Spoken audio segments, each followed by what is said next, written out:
What's happening, everybody? Justin, Bridgewater's Finest on YouTube, Blockbuster_guy on Twitter, and welcome to week 10 of my weekly NFL pick show for the 2016-2017 NFL season. Week 9, we had a really solid week straight up and against the spread. We did quite well picking the games. Over-under, not so much. But then again, I've always struggled at over-under. Straight up, we had a good week. 8-5 straight up. We'll never argue with those numbers. 8-5 straight up. We're 83-48 with 2 ties on the season. That's an excellent record. I believe it's my best straight up record through 9 weeks in the 5 years that I've been doing this. So straight up, we've been strong all season. Maybe only had 1 or maybe 2 weeks where we were under 500, and it was all good in week 9. So again, 83-48 and 2 straight up on the season. And against the spread, another really strong week. 8-4-1 against the spread. Excellent numbers in a 13-game week. We'll definitely take those. 70 up, 59 down with 4 pushes on the season. We got our 4th ATS push last week. I believe it was the Carolina game. It finished by exactly 3 points. Over under, again, we didn't do too well. 4-9 over under in week 9. There's no sugarcoating that. It's not a good week.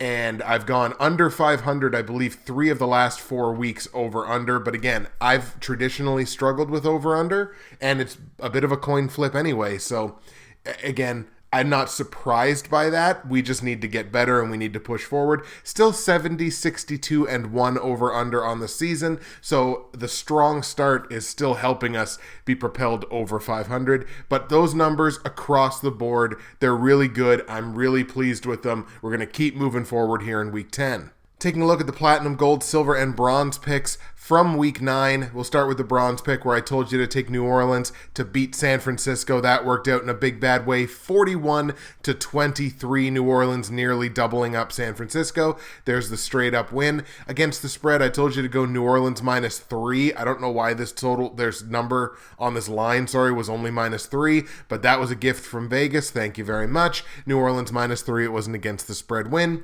Over under, we missed that one. I told you to stay under 51 points because I thought San Francisco, we didn't really know what we were going to get from them, but we got 23 points out of them. So it sailed over to 64 points, over 51, so that was an over-under loss.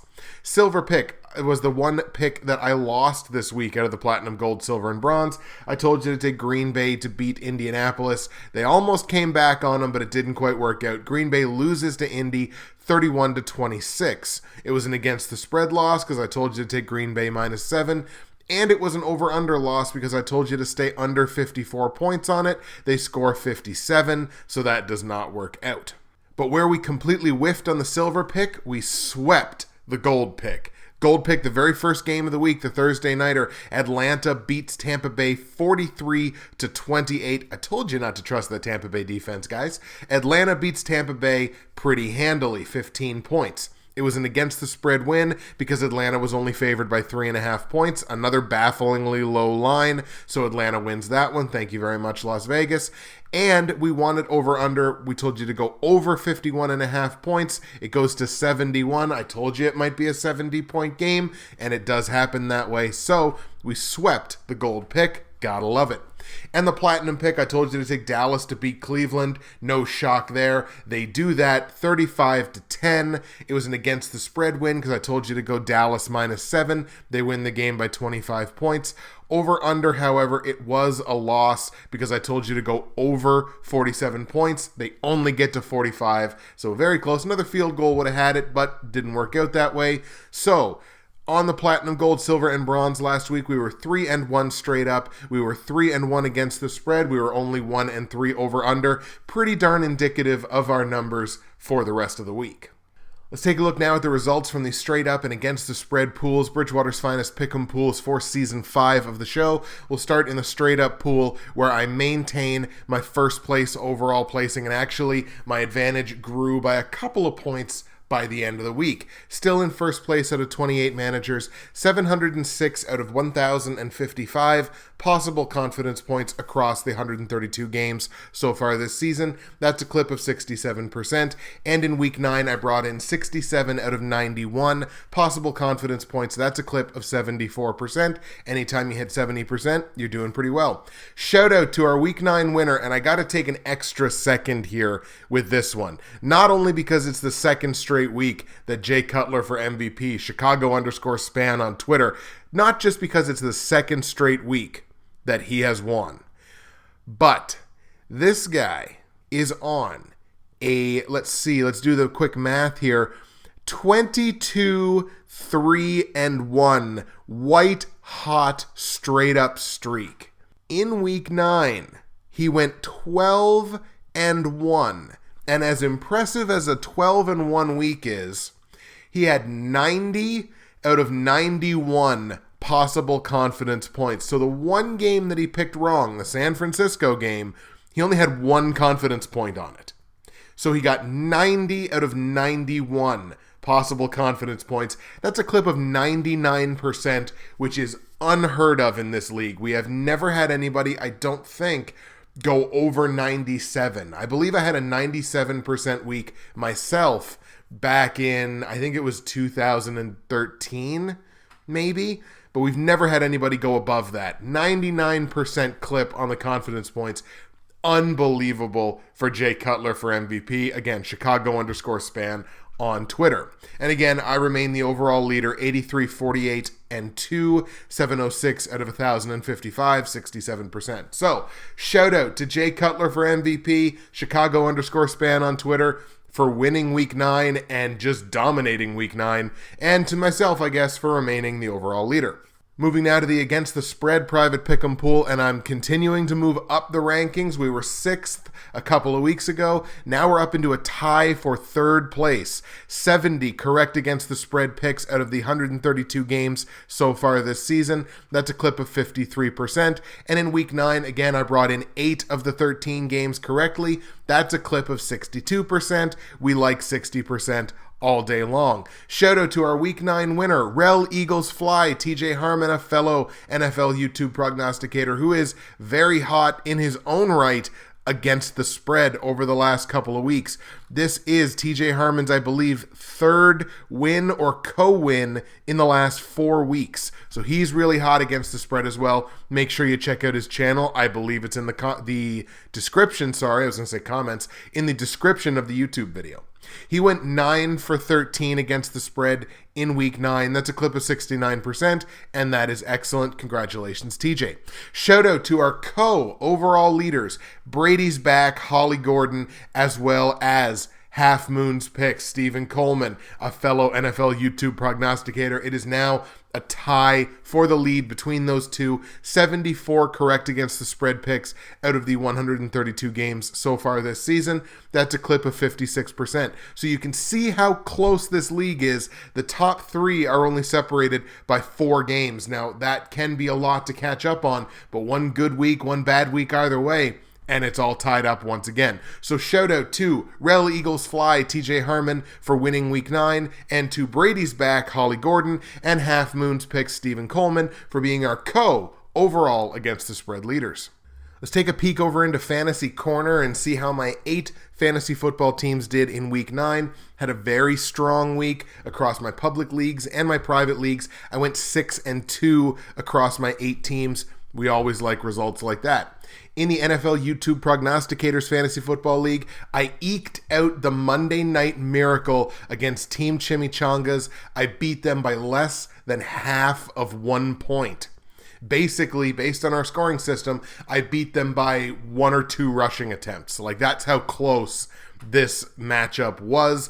Thank you, LaShawn McCoy, and thank you to Buffalo's defense, the little bit that you did, the blocked kick, a couple of sacks here and there. It was just enough to get me the win over Chimichangas. I underperformed. He overperformed, but I still managed to squeak out the closest win for me on the season. That has my team there at 4-5. I'm basically in must-win scenarios now. I basically have to win out to have any chance of getting even like a tiebreaker situation for a playoff spot. It begins this week, week 10. I got Hatbox again. It's a projected win. I believe Hatbox and I played in week 1, I believe it was.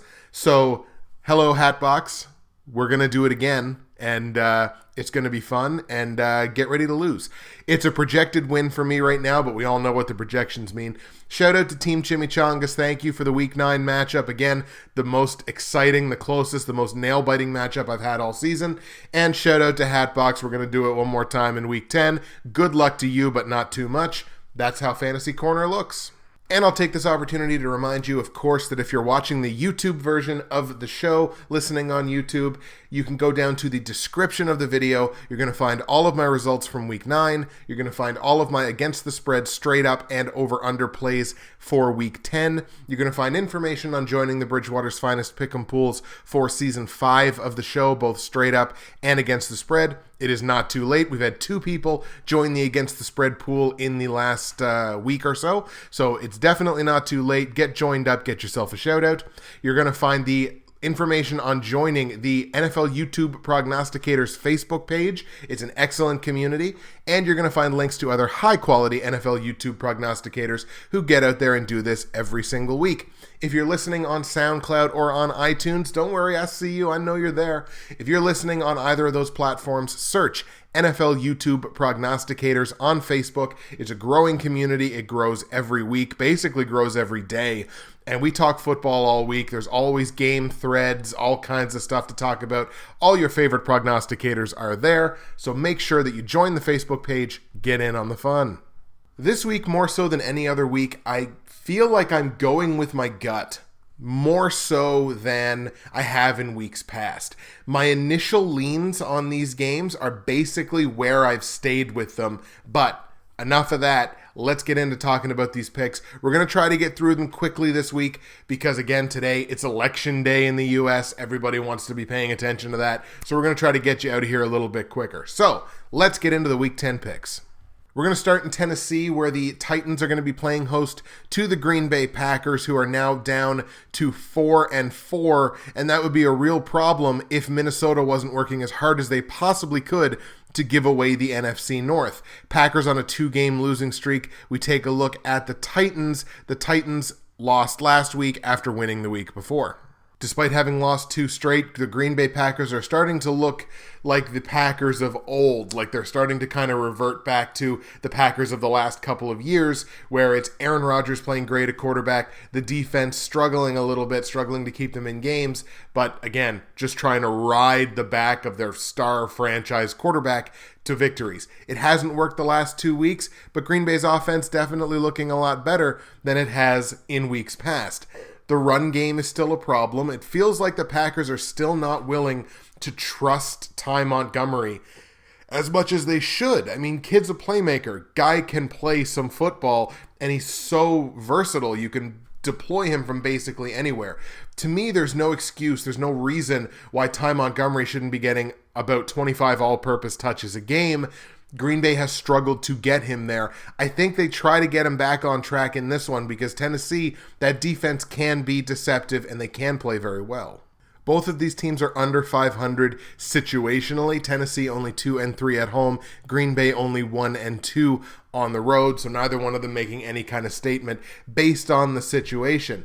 The Packers, the defense, and the offense, they're pretty well balanced in terms of what they produce at home versus what they produce on the road. For Tennessee, offense, again, takes a little bit of a downtick, but really not too much.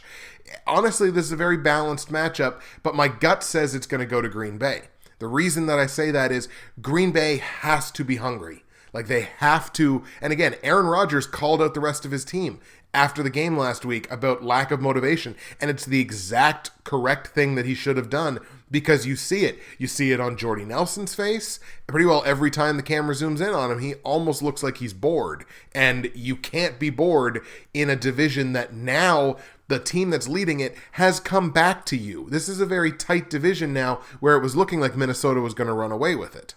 No disrespect there intended to Tennessee. Tennessee is right in the thick of the AFC South as well because of, again, how inconsistent Houston and Indianapolis have played. So Tennessee's nowhere near out of it in their division either.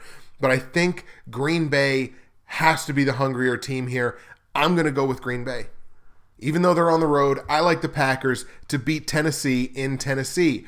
On the line, Green Bay favored by 2.5 points on the road. It's less than a field goal. It's not too many. I say take that. Green Bay minus 2.5. Total in this game is 49 points. I'm going to tell you to go over because, again, Marcus Mariota has played incredibly well lately. Now, he had a couple of interceptions last week, so he maybe came back down to earth a little bit.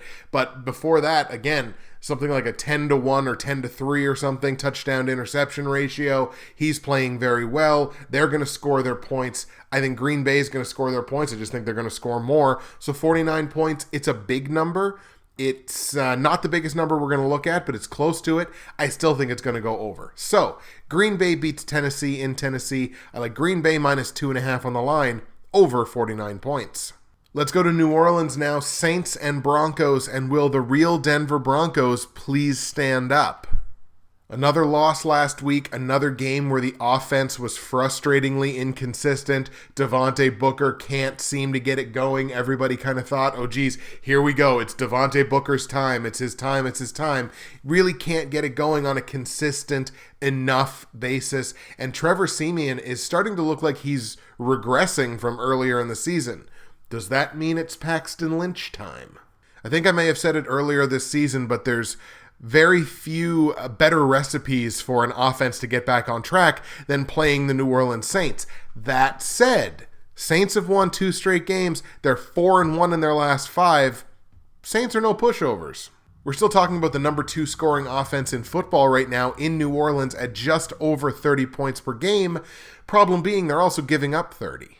Not to mention they're the only team in football right now, yes, even Tampa Bay, even Cleveland, even San Francisco, they're the only team in football right now that's giving up exactly 300 yards per game through the air, and they're also giving up $109 on the ground, so you can definitely put up yardage on this New Orleans team.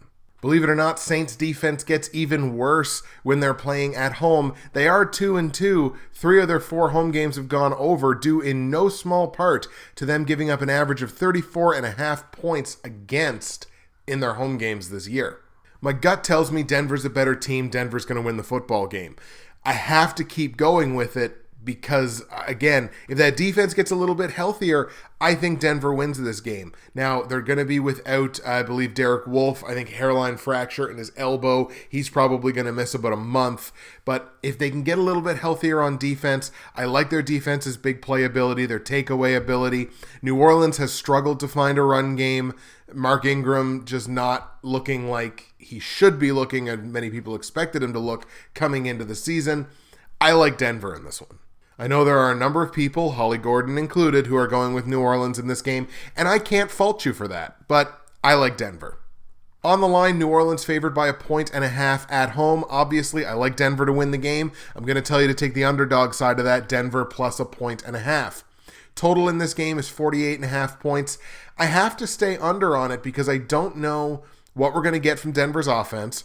I know what we're going to get from Denver's defense, and what we're going to get is probably something pretty good.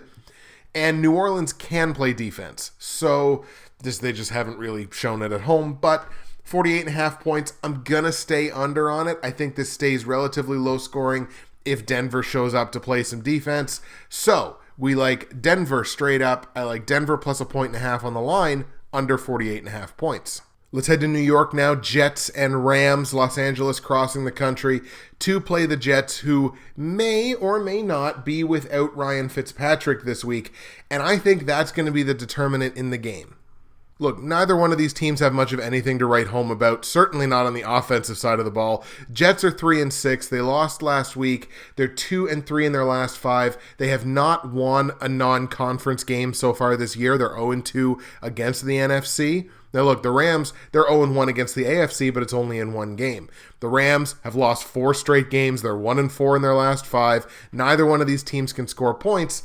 The Rams, however, are stout on defense.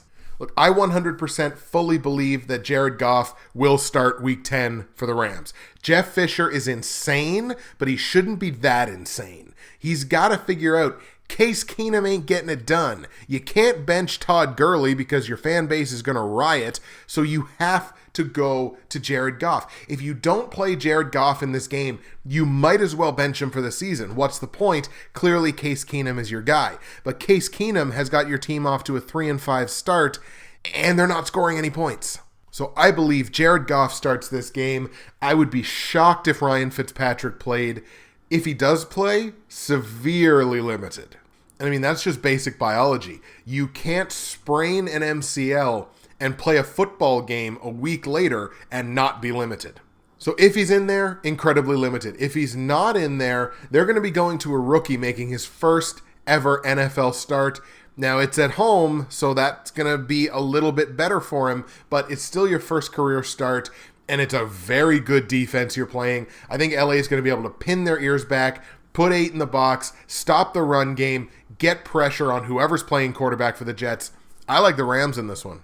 On the line, the Jets are favored by 2 points at home. Obviously, I like Los Angeles to win. I'm going to tell you to go LA +2. The total in this game is 40 points. I'm going to go over basically because I think Los Angeles is going to get to possess the ball a whole big bunch. I think it's going to be a lot of opportunity. That Jets secondary, it's not good. So I like the potential for Los Angeles to actually put up points this week. 40 points is not too many for me. I like over 40. So LA beats the Jets. LA +2 on the line, over 40 points. In case you couldn't tell already, I actually think this week is going to be like upset central. At least based on the way the lines are right now. Let's go to Tampa Bay now. Bucks and Bears. And if you ever had a game that, again, I'll use the line because I love using it. If you ever had a game canceled due to lack of interest, this might be one of them, except for Chicago_span on Twitter. Bucks, we've talked about it all season. Horrible at home, 0-4, giving up bucket loads of points. Chicago, 0-4 on the road. So, I mean, neither one of these teams have won in this situation. That obviously ends this week. Chicago 2-3 against the NFC so far this season, 2-3 in their last 5. Actually, both of these teams are 2-3 in their last 5. But hey, the Bears won last week. Chicago hasn't been able to score points all damn season, and Tampa Bay, after starting off the season pretty well offensively, have been struggling lately, now only averaging 22.5 points per game. The one thing Chicago has been able to do so far this season, they've actually been able to defend the pass pretty well. That secondary has played fairly well this year. They're only giving up 238 yards on average per game through the air. That has them inside the top 12 in the league. Nothing to sneeze at. Both of these teams have defenses that play worse in the situation that we're in right now. Chicago giving up about an added 5 points per game on average on the road. Tampa Bay giving up about an average of 5 extra points per game at home. Man, that Bucs franchise has just given their fans absolutely nothing to cheer about at home this year. Quite frankly, no matter the competition, I need to see Tampa Bay win a game at home before I can pick them to win a game. I'm going with the Bears. If Chicago can force a couple of turnovers off of Jameis Winston, I love their chances in this game. I'm going to go with the Bears in the upset. On the line, Tampa Bay favored by 2 points at home. Obviously, I'm going to say take Chicago +2 against the spread. Total in this game is 45. I think you could make the total 85, and I'm probably going to go over on it. Over 45 points in this one. I like Chicago +2 and the Chicago Bears to win the game straight up. Let's go to Washington now, where the Redskins are going to play host to the suddenly, inexplicably hapless Minnesota Vikings. Man, that season started off with so much promise, and look, that defense is still all world. Like, that's still a great defense there in Minnesota. Nothing has changed there. They get a little bit healthier, they're right there again. They're still that elite defense. The offense has completely disappeared. And you can talk all you want about, oh, well, Adrian Peterson's hurt, and then Jerick McKinnon got hurt, and then they can't protect the quarterback. In the last 3 weeks, Sam Bradford has been sacked more times than Debbie in Debbie Does Dallas. The Redskins, meanwhile, right in the thick of things for a wild card spot. They're only about a game behind, maybe a game and a half. They're right there with Detroit for that last wild card spot. Washington, they definitely have a lot to play for. If Minnesota's going to get the run game figured out, this is a pretty good team to try to get it figured out against. They're giving up $124 per game on the ground. Like, look, it's not as bad as like San Francisco, who's giving up an average of 193 yards per game. Are you kidding me? Sorry about that. I just had a little minor heart attack. But Washington, they're giving up a lot of run yards per game. So this is a good team to play against in order to try and get your run game going again. I think I said it about Minnesota last week or the week before, and I'm going to say it again. I get it. Like, that offensive line is banged up and they're not playing very well right now, but you have to run the football. That is how you build a strong offensive line. You run the football and your offensive line hardens and they get stronger and they get more seasoned. They get tougher. That's how you build an offensive line and build a run game. You've been doing it for years. Got to get back to it. Washington, by no means a powerhouse at home. The offense gets a little bit better, but the defense does get measurably worse in terms of playing at home. I gotta go Minnesota in this one. I think they're the better overall team. I think they've got a good chance to win this game, but they've got to run the football. I actually flip-flopped on this game originally. I had Washington winning it, but I'm going to go Minnesota. It's a gut feeling. We're going a lot on gut this week. But I like Minnesota as the better team. I think they got to get it figured out. They're a better football team than what they've shown in the last 3 weeks. If they get some protection for Sam Bradford, they should be all right. So I'm going to take the Vikings to beat the Redskins in Washington. On the line, Washington favored by 3 points at home. Obviously, I like Minnesota to win, so I'm going to tell you to go Minnesota +3. Even if they lose, I figure it's going to be a field goal last second kind of thing. So Minnesota +3. I feel like is a confident pick. The total in this game is 42.5 points. I'm going to tell you to go over on it. I mean, look, Washington can score their points, and I'm sure they're going to. And Minnesota, they got to get it figured out. I think they do get it figured out this week under their new offensive coordinator. So I like Minnesota to beat Washington straight up. I like Minnesota +3 on the line over 42.5 points. Let's go to Carolina now, where all of a sudden, don't look now, but the Panthers might have it figured out a little bit. 2 straight wins for Carolina, and aside from Cam Newton getting absolutely obliterated at least once or twice a game, everything's looking pretty good for them the last couple of games. They're doing exactly what a 1-5 football team has to do if they have any hope of doing anything in a season.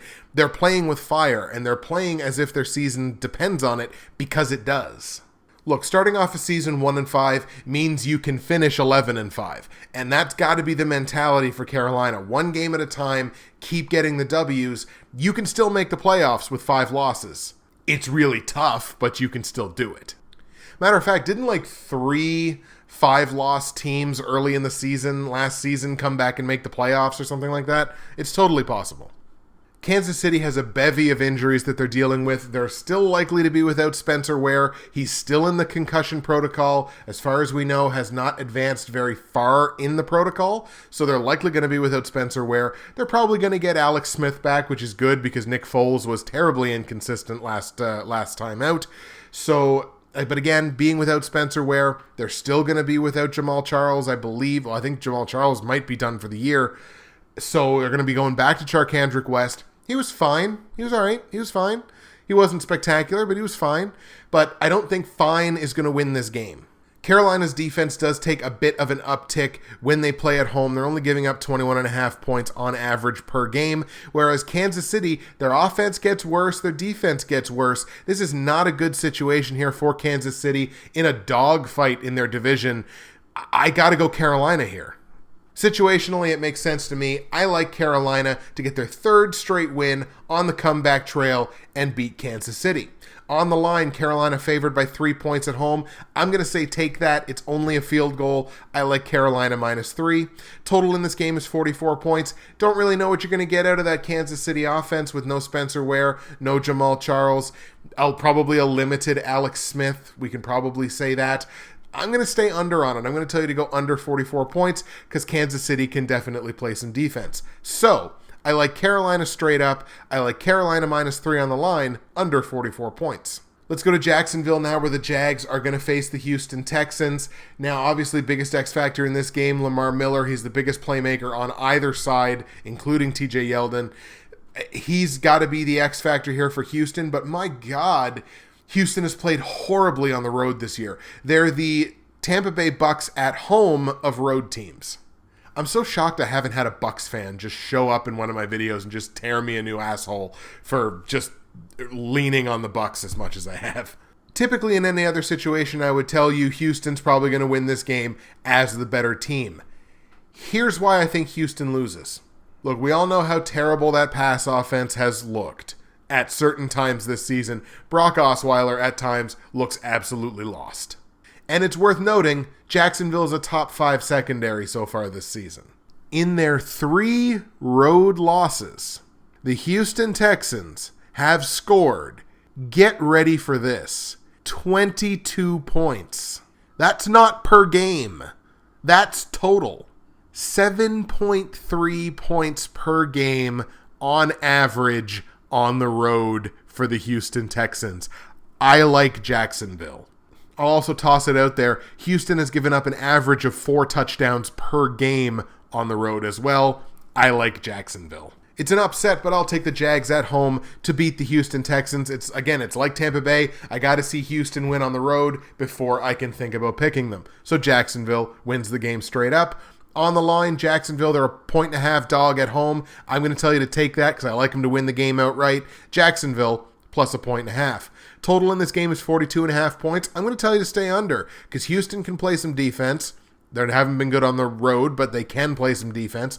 Jacksonville, that secondary is really good. I think they pick off Osweiler at least twice.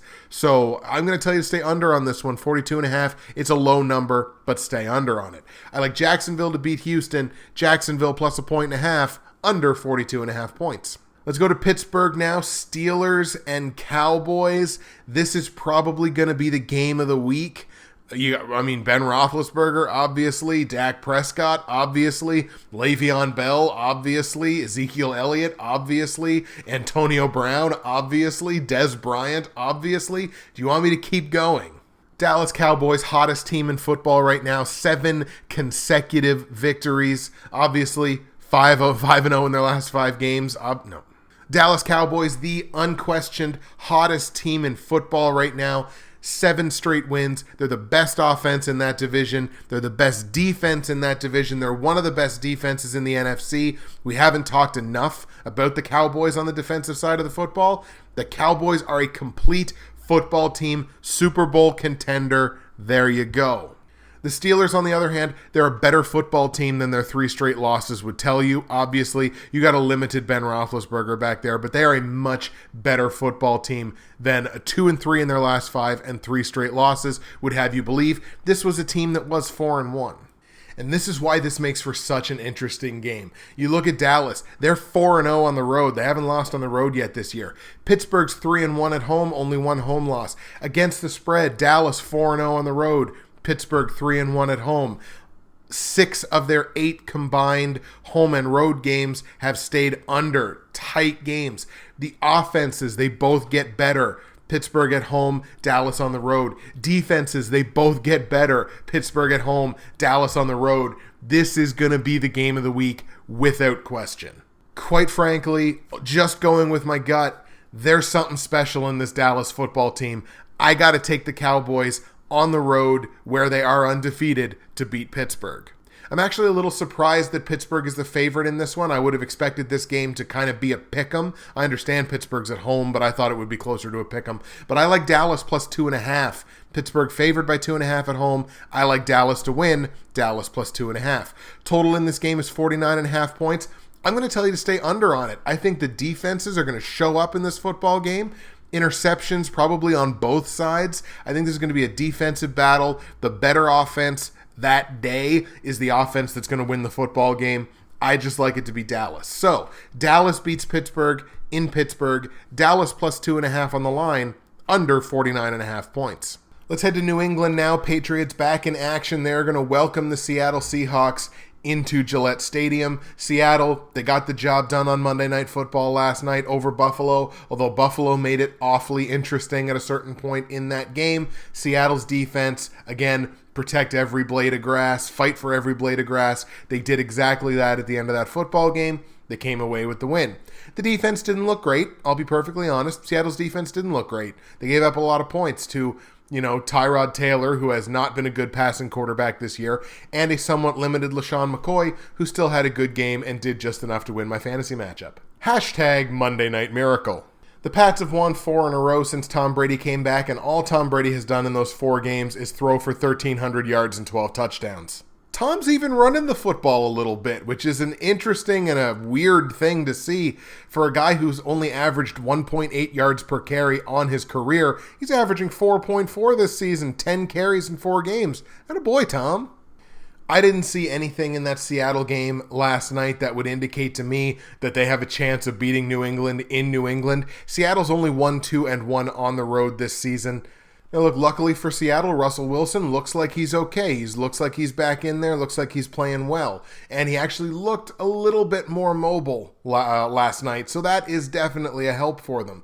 But again, it's New England in Gillette Stadium, and Seattle's offense does take a notable downtick when they leave their home stadium. They're only averaging 14 points per game on the road so far this season.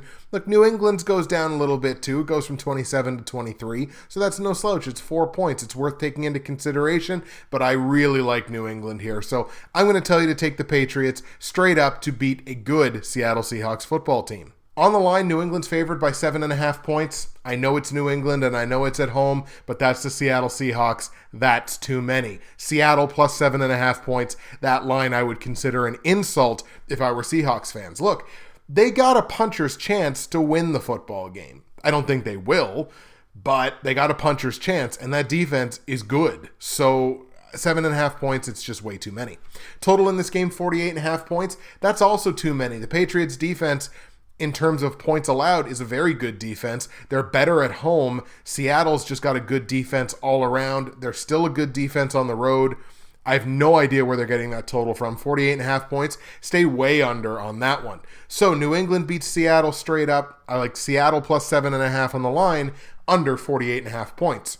And the last game we're going to look at before we get into the platinum, gold, silver, and bronze is the New York Giants playing host to the Cincinnati Bengals. This is a Monday Night Football matchup of two teams kind of going in opposite directions. I mean, the Giants, they're 5-3. They're still competitive for the NFC East, although doesn't look like anybody's going to catch the Cowboys. You got the Bengals, they're 3-4-1. They're under 500. Both of these teams are getting scored on more than they are scoring themselves. But I got to lean with the Giants on a 3-game win streak and playing at home. Bengals, of course, had that tie last time out. I don't know. Non-conference, Cincinnati hasn't beaten an NFC team yet this season. I don't think it starts this week. I like the Giants at home. With comparable offenses, I have to go with the team that's playing the better statistical defense. That is the Giants. Bengals, a measurably worse team on the road than they are at home. They're 1-3 straight up on the road. They're only 1-3 against the spread. The offense puts up 3 fewer points per game. The defense gives up 4 more points per game. The Giants, they get a little better on offense. The defense stays right around the same, 21 to 22 points. I think it's the Giants all day. I like New York at home to beat Cincinnati. Take a look at the line. Giants are only favored by 2.5 points. Less than a field goal. Take that. New York Giants minus 2.5. Total in this game is 47 points. I'm going to tell you to stay under on it because, again, Cincinnati's offense, which really is their bread and butter, gets a little worse on the road. So I like it to stay under that. So Giants win straight up. Giants minus 2.5. Under 47 points.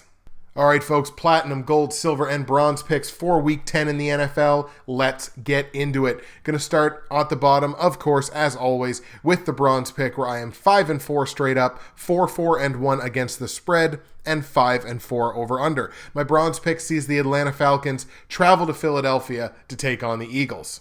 Over the years, I've had several people tell me that I, quote, only pick the easy games for my platinum, gold, silver, and bronze pick. Well, stuff this in your pipe and stick it where the sun don't shine. I'm taking a pick'em. And I'm taking the road team in the pick'em. I like Atlanta to beat Philadelphia in this game, and it is 100% based on the matchup and based on, it's just based on the situation. Atlanta's won 2 straight games. Philly's lost 2 straight games. Atlanta's 4-2 against the NFC. Philadelphia's 2-4 against the NFC. Philadelphia might be 3-0 at home, but Atlanta's 4-1 on the road. I'm sure a lot of Falcons fans would argue that one of the biggest cruxes for Atlanta over the years has been their inability to play away from their own stadium. Take an Atlanta Falcons football team who is 4-1 on the road, that's dangerous. Atlanta's defense plays a little bit better statistically on the road than they have at home. They're averaging giving up 29 points per game on the season, but only 26 points per game on the road, so it does get a little bit better. Philadelphia's defense, now look, their defense has been off the charts amazing at home. They're only giving up 8 points per game, so it has been incredible the way Philly's defense has played at home. But the defense is not playing great lately. In their last 2 back-to-back division games, they've scored 23 points. That's great. And both of these games have been on the road, so you have to take that into consideration. But they've given up 29 and 28. They only gave up 10 points to Minnesota, but Minnesota's not scoring any points right now. Carson Wentz appears to have regressed. He's starting to make more rookie mistakes. He's starting to play more like a rookie. The run game, which had been really the saving grace for Philadelphia's offense, kind of let them down last week. Couple of short yardage situations where the running backs could not convert on them, including Darren Sproles with a chance at a touchdown, could not convert. So I don't like Philadelphia in this matchup against a high-powered Falcons offense. I like Atlanta. So I'm going to take Atlanta to win the game straight up. Obviously, where the game is a pick'em on the line, I'm going to tell you to take Atlanta as a pick'em. That line has been moving more towards Atlanta's side, so they may be a -1 or a -1.5 or something by game time. I'm still very comfortable with that, obviously, if I like Atlanta to win.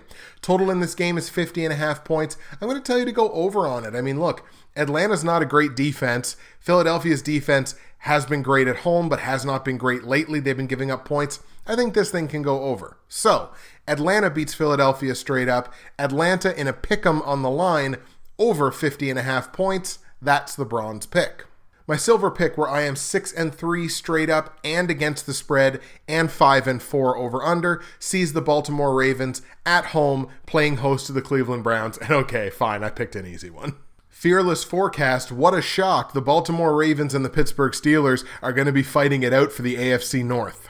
Ravens won last week. They're 4-2 against AFC competition. They're 2-0 in the division. They might only be 2-2 at home, but I haven't seen anything that's going to tell me that the Cleveland Browns are going to beat Baltimore in Baltimore. So that's all I'm going to say about this game. I like Baltimore to win the game straight up. On the line, Baltimore favored by 10.5 points over Cleveland. I can't give Baltimore's offense that much credit. Terrence West has struggled now in back-to-back weeks. I know, I have him on a fantasy team. So he's struggled in back-to-back weeks. Cleveland can put up yards, and Cleveland's secondary has been actually not terrible this season. So 10.5 points, can't give their offense that much credit. Cleveland plus 10.5 against the spread. Total in this game is 45.5 points. I'm going to tell you to stay under on it because Baltimore's defense is really good and has been really good really all season. And at home, Baltimore's defense plays a little bit better than they have on average on the season. They're only giving up 16 points per game in their 4 home games. Cleveland's 0-5 on the road. I don't have to say any more about that. So, Baltimore wins the game straight up. I like Cleveland, though, plus 10.5 on the line and under 45.5 points. That is the silver pick. My gold pick, where I am a perfect 9-0 straight up, 6-3 against the spread, and 5-4 on the over-under, sees the San Diego Chargers playing host to the Miami Dolphins. And okay, fine, fair enough, I believe in the Chargers now. Or at the very least, I believe in the Chargers at home against a team that hasn't won on the road yet. The Chargers sit in the basement of a division where every team has scored more points than they've given up. And in a division with Oakland, San Diego has scored the most touchdowns. Chargers are 3-2 this season outside of their own division and play a Miami Dolphins team, which again has not won on the road yet this season. They might be 4-4, and sure, they've won 3 straight games. It's hard not to win 3 straight games when you have a running back that 2 straight games went over 200 yards. But in what I expect to be an absolute shootout, I'll take Phillip Rivers and those talented wide receivers who he has turned into stars. I'll take them over the Dolphins defense any day of the week. San Diego beats Miami in San Diego. On the line, Chargers favored by 3.5 points at home. It's over a field goal, but it's not too many for me. I really don't think Miami's going to be able to keep pace in this one. So San Diego minus 3.5 on the line. Total's 48.5 points, and it's another one of those where it could be 88, and I'd probably take the over.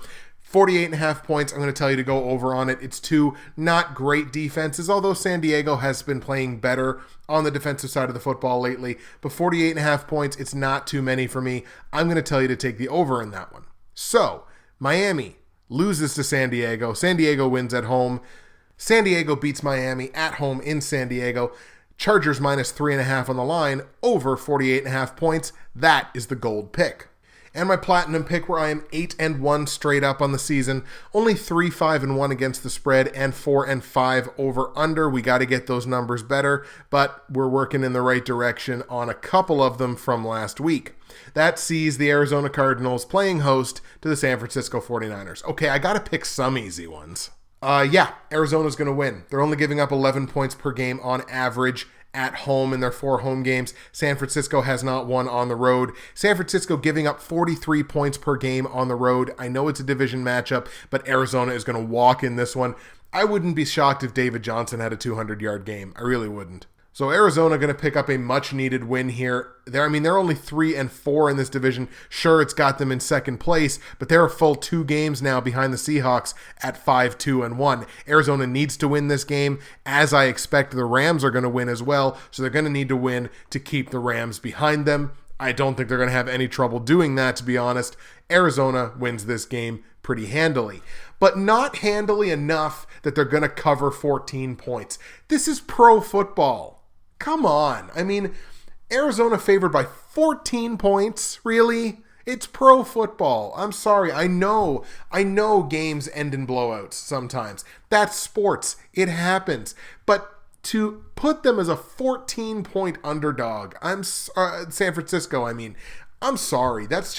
It's disrespectful to a professional football team. I don't care if they're 1-7. They could be the Browns. The Browns are what? 0-1,000,000? The Browns are 0-9?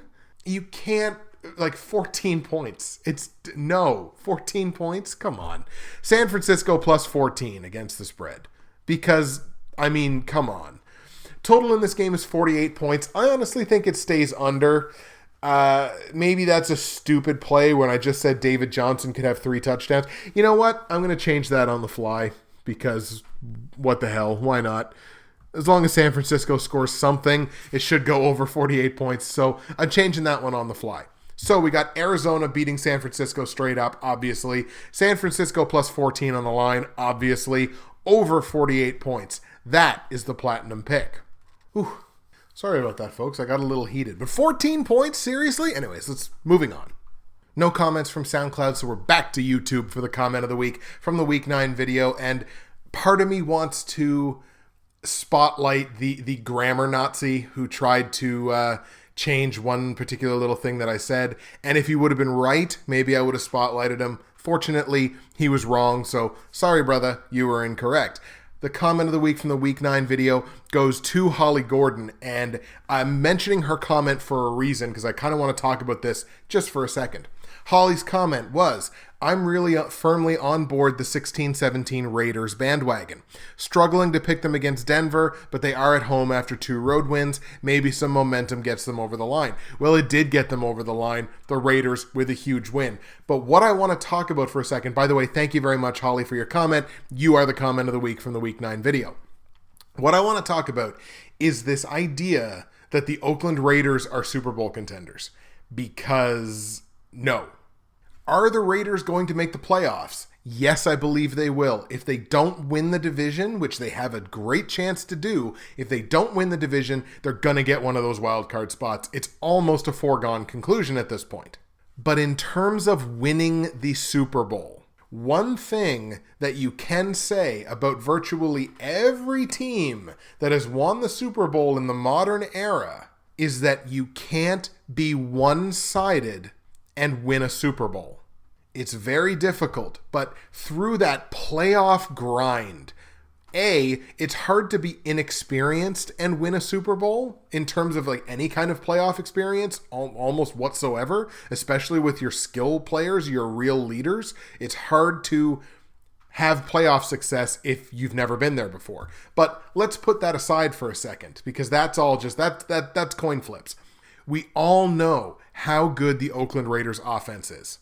Everybody knows that. They know how good Carr has been this year. They know how good Crabtree and Amari Cooper have been this year. Latavius Murray starting to light it up. He's playing like the guy that I thought would be a top 50 fantasy player this year. He's starting to do that. Oakland is a good offensive team. They are damn near a dumpster fire on defense. They're not there yet because they're not giving up the number of points like a San Francisco or an Atlanta or Indianapolis or Cleveland. They're not giving up that number of points in order to be considered a dumpster fire. And look, Atlanta's kind of in this same boat as well, although at the very least, Atlanta has shown statistically that they can stop the run. Oakland hasn't really shown that they can stop the pass or stop the run. If you can't stop someone on defense, it's going to be real hard to win in the playoffs. That's all I'll say on it.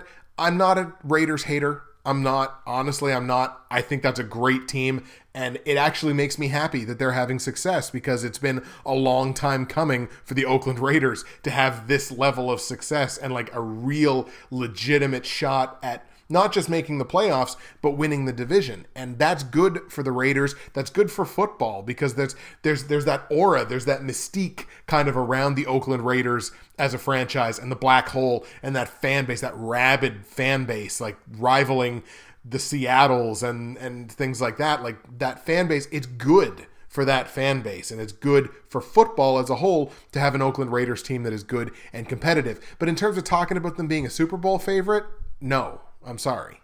Anyway, that's it. That's my rant. Sorry about that. Again, thank you very much, Holly, for the comment. That's going to do it for the Week 10 picks, the Week 10 episode. Going to get you out of here on my CFL picks. We are into the quarterfinals in the CFL. It's playoff time, and I'm running hot with my CFL picks. I am 7-1 over the last 2 weeks with my picks in the CFL. We've gone from 2 games under 500 all the way up to 4 games over, due in no small part to a 4-0 week in week 20, the last week of the CFL season, and we swept the picks and went 4-0. So, in the quarterfinals in the CFL, we've got Hamilton playing host to Edmonton and BC playing host to Winnipeg. The Western Conference has been the dominant conference in the CFL all season. I don't think that's going to change. I like Edmonton to beat Hamilton in the crossover game, and I like BC at home to beat Winnipeg. Those are the CFL picks. That's it for me, Justin. Bridgewater's Finest on YouTube, Blockbuster_guy on Twitter. Week 10 is in the books. Thank you very much. I hope you enjoyed it. I hope you enjoy the Week 10 games, and I'll see you again for Week 11. Thank you very much, and make sure you get out there and vote. See you next week.